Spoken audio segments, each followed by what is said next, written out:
السلام علیکم۔ آج کی کہانی میری بہن۔ کہانی سے پہلے if you are new on our channel and you haven't subscribed yet تو ہمارا چینل بیا اور مالا سبسکرائب کیجیے and do not forget to press the bell icon۔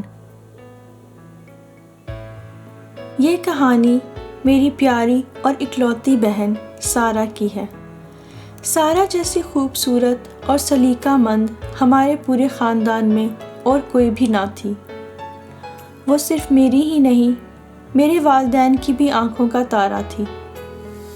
اب وہ اس دنیا میں نہیں ہے اور ہمیں چھوڑ کر جا چکی ہے، لیکن میں جب بھی اس کے بارے میں سوچتی ہوں تو میرے دل سے یہی دعا نکلتی ہے کہ خدا کرے کسی کے ساتھ بھی ایسا نہ ہو جیسے میری بہن کے ساتھ ہوا۔ سارہ اور میں ہم جماعت تھیں، ہمیشہ کلاس میں اچھی پوزیشن لیتی تھیں۔ ابو ایک سرکاری محکمے میں آفیسر تھے۔ ہمارے گھر میں کسی چیز کی کمی نہ تھی۔ ہم بس 2 ہی بہنیں تھیں اور ہم ہی والدین کی کل کائنات تھیں۔ انہوں نے ہمیں اچھے اسکولوں میں پڑھایا۔ FSC میں میرا میرٹ بن گیا اور میں ڈاکٹر بننے کے لیے میڈیکل کالج دوسرے شہر چلی گئی، جبکہ سارہ کا میرٹ نہ بن سکا۔ ابو نے اس کو اس کی مرضی پر چھوڑ دیا کہ وہ جو چاہے پڑھ لے۔ وہ پڑھتی رہی اور MSc میں ٹاپ کرنے کے بعد اسے لیکچررشپ کی جاب مل گئی۔ ہماری فیملی میں جو بھی تقریبات ہوتی میں ان میں شرکت نہ کرتی تھی کیونکہ میں اپنے شہر میں موجود ہی نہ تھی۔ سارہ ان سب تقریبات میں بڑی خوشی سے جاتی۔ اسے فیشن کا بھی بہت شوق تھا اور وہ ویسے بھی بہت خوبصورت تھی۔ شروع ہی سے اچھے ملبوسات پہنتی۔ جیولری اور شوز اس کی بہت بڑی کمزوری تھے، اسی وجہ سے وہ سب کی نگاہوں کا مرکز بھی بنی رہتی تھی۔ ہم دونوں بہنیں جب بھی ملتی خوب انجوائے کرتی۔ ابو ہمیں گھمانے لے جاتے، باہر کھانا کھلاتے، شاپنگ کراتے۔ امی ہمیشہ ابو سے کہتی کہ بچیوں کو اتنا سر پر مت چڑھائیں، اپنے گھر جائیں گی تو تنگ ہوں گی، معلوم نہیں کہ کیسا گھر ملے۔ والد امی کو ڈانٹتے کہ اچھی دعا کیا کرو، اچھی دعاؤں سے ہی بیٹیوں کے نصیب اچھے ہوتے ہیں۔ میں ہاؤس جاب کرنے کے بعد اپنے شہر واپس آ گئی، جہاں بڑے ہاسپٹل میں میری جاب لگ گئی۔ انہی دنوں چچا کے بیٹے ساحر کا رشتہ میرے لیے آیا۔ وہ بہت خوبصورت اور باوقار نوجوان تھا۔ ہمارے خاندان کی اکثر لڑکیاں اس پر فدا تھیں، تاہم میں نے آج تک ساحر کو اس نظر سے نہیں دیکھا تھا۔ جس دن چچا اور چچی ہمارے گھر ساحر کا رشتہ لے کر آئے، سارہ بہت خوش تھی، لیکن جب اس کو پتہ چلا کہ یہ رشتہ میرے لیے آیا ہے تو اس کا چہرہ فک ہو گیا اور وہ بجھ سی گئی۔ میں نے واضح طور پر محسوس کیا کہ کوئی مسئلہ ضرور ہے، میری بہن مجھ سے کوئی بات چھپا رہی ہے۔ رات کو ہم یوں ہی واک کرنے چھت پر پہنچے۔ امی اور ابو بات کر رہے تھے، تبھی سارہ خاموشی سے اٹھ کر اپنے کمرے میں چلی گئی۔ امی نے روکا تو کہا کہ میری طبیعت ٹھیک نہیں ہے، سونے جا رہی ہوں۔ تب مجھے یقین ہو گیا کہ یہ میرا رشتہ آنے سے افسردہ ہے۔ مجھ سے رہا نہ گیا اور میں اس کے پیچھے چل دی، لیکن دبے قدموں ابھی دروازے کے پاس ہی پہنچی تھی کہ اسے فون پر کسی سے بات کرتے ہوئے سنا۔ وہ کہہ رہی تھی کہ میں تمہارے بغیر کیسے رہوں گی؟ تم نے مجھ سے کیوں پیار کے جھوٹے وعدے کیے تھے؟ تم نے مجھے دھوکہ دیا ہے، میری زندگی خراب کر کے اب تم میری بہن کی زندگی بھی برباد کرنا چاہتے ہو۔ یہ سن کر میرا دل دہل گیا۔ وہ کسی اور سے نہیں بلکہ ساحر سے باتیں کر رہی تھی۔ میرے ہاتھ میں پانی سے بھرا گلاس چھوٹ گیا۔ آواز پر سارہ نے فون جھٹ سے بند کر دیا اور میری طرف دوڑی آئی۔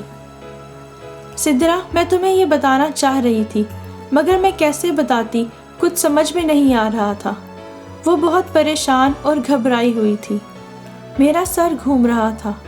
کچھ ہوش آنے کے بعد میں نے کہا، ہاں بتاؤ سارہ، آخر بات کیا ہے؟ تب وہ یوں گویا ہوئی، ساحر اور میں 2 سال سے ایک دوسرے کو چاہتے ہیں، کئی بار باہر مل بھی چکے ہیں۔ سدرا، ساحر بھی مجھ سے بہت پیار کرتا ہے، اس دن اس نے میرے رشتے کے لیے اپنے والدین کو بھیجا تھا، مگر چچی اور ان کی بیٹیاں تمہیں پسند کرتی ہیں۔ تبھی چچی نے کہا کہ میں سدرا کو اپنی بہو بناؤں گی۔ کچھ تمہارے ڈاکٹر بننے کے بعد سے یہ لوگ تمہارے رشتے کے لیے بے چین ہو رہے ہیں۔ ساحر مجھے ساری باتیں بتاتا رہتا ہے۔ وہ مجھے یقین دلانے کے لیے فون کر رہا تھا کہ وہ آج بھی مجھے پسند کرتا ہے اور اپنے گھر والوں کو منانے کی کوشش کر رہا ہے۔ سدرا، میں یہ بات تمہیں یا امی ابو کو کیسے بتاتی؟ وہ یہ سب کہہ رہی تھی اور اس کی آنکھوں سے آنسو ٹپک رہے تھے۔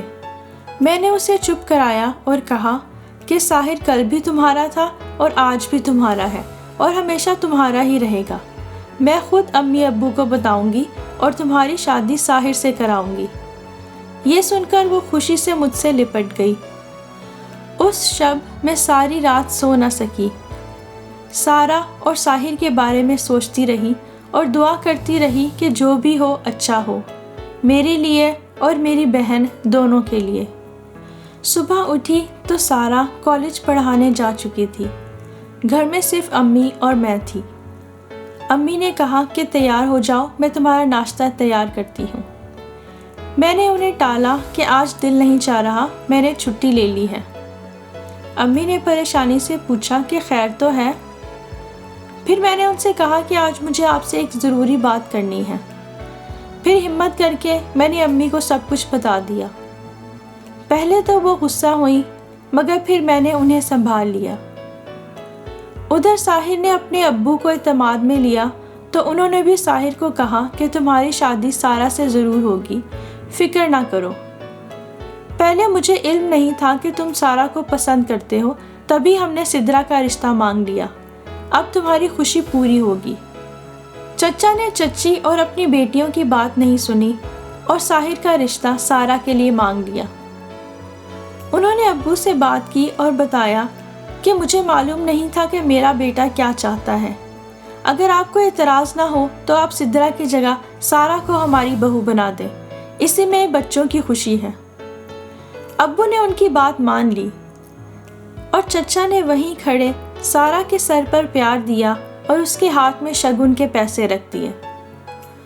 جب چچی کو یہ بات معلوم ہوئی تو وہ بہت آگ ببولا ہوئی، مگر مجبوراً انہیں خاموش ہونا پڑا۔ سارا بے حد خوش تھی۔ اس نے مجھے گلے لگایا اور میرا شکریہ ادا کیا۔ صرف سارا ہی نہیں، میں خود بھی بہت خوش تھی کہ میری بہن کو اس کی دلی خوشیاں مل رہی ہیں۔ یوں سارا اور ساحر کی شادی دھوم دھام سے ہو گئی۔ شادی پر ابو کے دوستوں کی فیملیز آئیں۔ ان میں سے ایک انکل نور کی فیملی بھی تھی جو دبئی میں رہتے تھے۔ انہیں میں پسند آ گئی اور سارا کی شادی کے کچھ عرصے بعد آنٹی میرا رشتہ لینے آ گئی۔ امی نے مجھ سے پوچھا تو میں نے فیصلہ ان کی مرضی پر چھوڑ دیا۔ میرے والدین کو کامران بہت اچھا لگا۔ کامران دبئی میں انجینئر تھا۔ یوں میری شادی کامران کے ساتھ ہو گئی اور میں دبئی چلی گئی۔ اب سارا سے فون پر بات ہوا کرتی تھی۔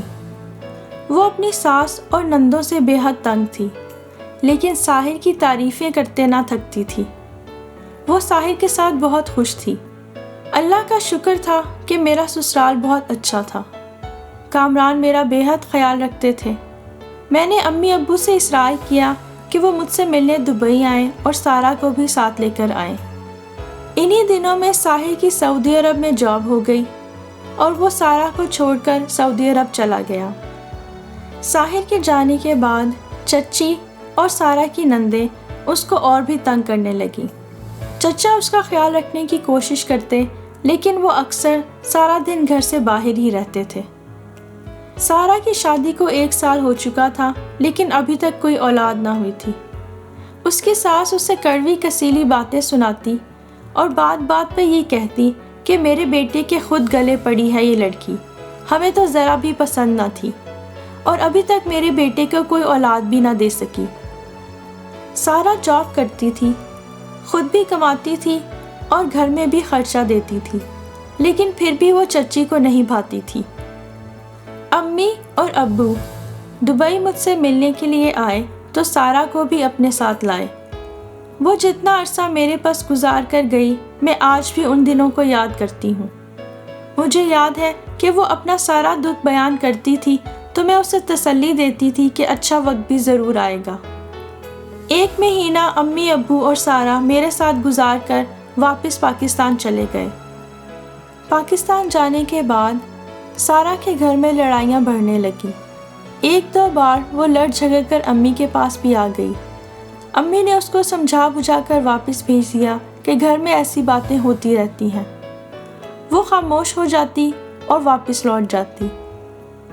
جب وہ ساحر کو یہ سب بتاتی تو ساحر اسے کہتا کہ میرے آنے تک انتظار کر لو، جب میں آؤں گا تو تمہیں ایک الگ گھر لے دوں گا۔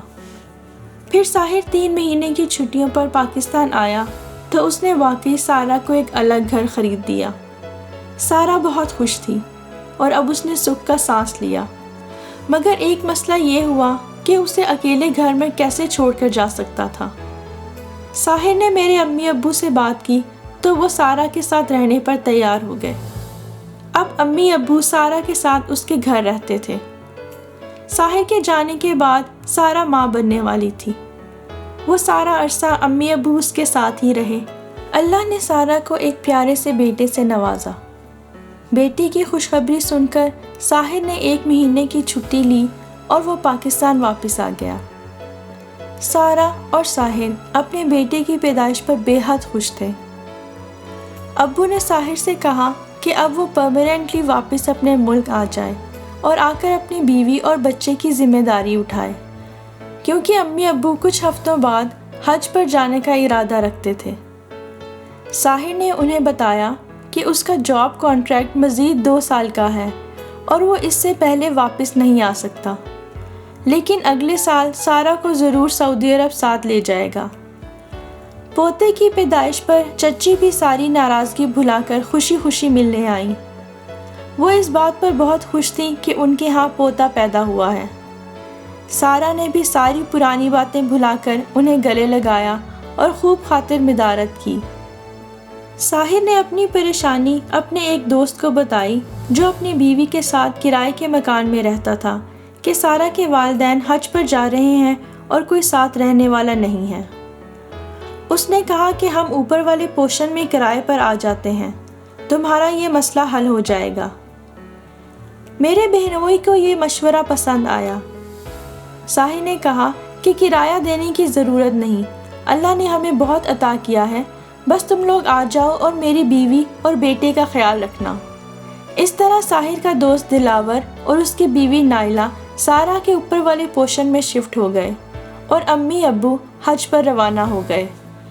امی ابو کے حج سے واپس آنے کے بعد بھی دلاور اور نائلہ ہی سارا کے اوپر والے پورشن میں رہے اور امی ابو اپنے گھر واپس شفٹ ہو گئے۔ سارا اچھے دل کی مالک تھی۔ وہ ان دونوں کی وقتاً فوقتاً پیسوں سے مدد کرتی رہتی تھی۔ کبھی باہر کھانا کھلانے بھی لے جاتی اور شاپنگ بھی کروا دیتی تھی۔ دلاور اور نائلہ دونوں جاب کرتے تھے اور ان کا آبائی گھر دور دراز کے ایک قصبے میں تھا۔ ایک شام امی کو سارا کی کال آئی کہ آج دلاور اور نائلہ اپنے آبائی گھر گئے ہوئے ہیں، وہ اکیلی ہے اور ڈر رہی ہے۔ امی نے اس سے کہا کہ وہ اور ابو آ جاتے ہیں، لیکن اس نے ان کو منع کر دیا کہ امی آپ پریشان نہ ہوں، میں ٹھیک ہوں۔ رات کے 9 بجے کا وقت تھا جب آخری بار میری اپنی بہن سارا سے بات ہوئی۔ اس کی کال آئی تھی۔ اس نے بتایا کہ ساحر کے دوست دلاور بھائی کے گھر کوئی مسئلہ ہو گیا ہے اور آج رات وہ لوگ نہیں آئیں گے اور مجھے بہت ڈر لگ رہا ہے۔ میں نے اسے کہا کہ اتنی بڑی ہو کر بھی ڈرتی ہو۔ میں اسے مذاق کرتی رہی تاکہ اس کا دل بہلا رہے۔ پھر میں نے اسے گڈ نائٹ کہا اور ہماری باتوں کا اختتام ہو گیا۔ وہ فون کی گھنٹی اور ابو کی چیختے ہوئے رونے کی آواز آج بھی میرا دل دہلا دیتی ہے۔ صبح ابو کی کال آئی تو سنتے ہی ہوش اڑ گئے۔ مجھے یقین نہیں آ رہا تھا، سوچ رہی تھی کہ کوئی بھیانک سپنا دیکھ رہی ہوں۔ ابو نے بتایا کہ سارا اس دنیا سے جا چکی ہے، اس کو قتل کر دیا گیا ہے۔ میری بہن، پھولوں جیسی نازک بہن سارا اب اس جہان فانی میں نہیں رہی تھی۔ اس بات پر میرا دل یقین نہیں کر رہا تھا۔ پولیس نے چھان بین کی، قاتل پکڑے گئے۔ قاتل کوئی اور نہیں، وہی دونوں میاں بیوی دلاور اور نائلہ تھے۔ انہوں نے پیسے اور زیور کے لالچ میں میری بہن کو موت کے گھاٹ اتار دیا اور خود فرار ہو گئے تھے۔ نائلہ روز سارہ کو نئی جیولری پہنے دیکھتی تو اس کے دل میں حسد اور جلن کی آگ بھڑک اٹھتی تھی اور وہ کسی بھی طور پر یہ زیور حاصل کرنا چاہتی تھی۔ دلاور اپنی بیوی کی فرمائشوں سے تنگ آ گیا تھا، اس لیے اس نے سارہ کو لوٹنے کا منصوبہ بنایا۔ انہوں نے بتایا کہ ہمارا قتل کا ارادہ نہ تھا، مگر اچانک یہ قدم اٹھانا پڑا۔ رات کے تقریباً 2 بجے ہم نے سارہ کو نیند سے جگایا، فون کر کے کہا کہ ہم لوگ واپس آ گئے ہیں، دروازہ کھول دیں۔ وہ جاگ رہی تھی، اس نے دروازہ کھول دیا۔ ہم اندر آئے اور وہ اپنے روم میں چلی گئی۔ ہم اس کے پیچھے ہی تھے۔ ہم نے زبردستی اسے باندھنے کی کوشش کی۔ دلاور نے سارہ کے منہ پر ٹیپ لگا دی اور اس کے ہاتھ باندھ دیے۔ ٹیپ لگاتے وقت وہ اس کے منہ کے ساتھ اس کے ناک پر بھی چڑھ گئی، جس سے اس کا دم گھٹ گیا اور موت واقع ہو گئی۔ ہم دونوں گھبرا گئے اور الماری کی طرف دوڑے۔ اتنی دیر میں سارہ کا بیٹا بھی زور زور سے رونے لگا۔ دلاور نے اس کو چپ کروانے کے لیے اس کے منہ پر زور سے ہاتھ رکھا، جس سے اس کا بھی دم گھٹ گیا اور وہ بھی مر گیا۔ ہم نے سارا سامان بیگ میں ڈالا اور وہاں سے فرار ہو گئے۔ لالچ میں اندھے ہو کر ایک نہیں 2 جانوں کا قتل کر ڈالا۔ انہوں نے یہ بھی نہ سوچا کہ اس طرح لوٹ کر اور قتل کر کے غائب ہو جانے سے شک ان پر ہی جائے گا۔ آج کل کے زمانے میں کسی کا بھروسہ نہیں۔ ساحر کو اپنے قریبی دوست پر اعتبار تھا، لیکن اس نے بھی کیا کیا۔ میری بہن جس نے کبھی کسی جانور پر بھی زیادتی نہ کی تھی، ہر ایک کے ساتھ پیار اور محبت سے پیش آتی تھی، اس کے ساتھ اتنا برا ہوگا میں نے یہ سوچا نہ تھا۔ میرے بہنوئی آج بھی اس صدمے سے باہر نہیں آ سکے۔ میرے والدین وقت سے پہلے بوڑھے اور بیمار ہو گئے ہیں۔ ان کی آنکھیں آج بھی اپنی سارہ کے لیے برستی اور ترستی رہتی ہیں، اور میں خود اتنی تنہا ہو گئی ہوں جیسے زندگی کی خوشیاں ہی ختم ہو گئی ہوں۔ پھر کبھی کبھی سوچتی ہوں کہ یہ زندگی تو چھوٹی سی ہے، گزر ہی جائے گی، لیکن اگلی زندگی ہمیشہ ہمیشہ کی ہے، نہ ختم ہونے والی، لگاتار چلنے والی۔ دلاور اور نائلہ نے اپنی لالچ اور ہوس میں اپنی اگلی زندگی کو ہمیشہ کے لیے اذیت اور دردناک بنوا لیا، اور مجھے یقین ہے کہ میری ناحق قتل ہوئی بہن اور بھانجا ابھی سے جنت کے باغوں میں پھرتے اور کھیلتے ہوں گے۔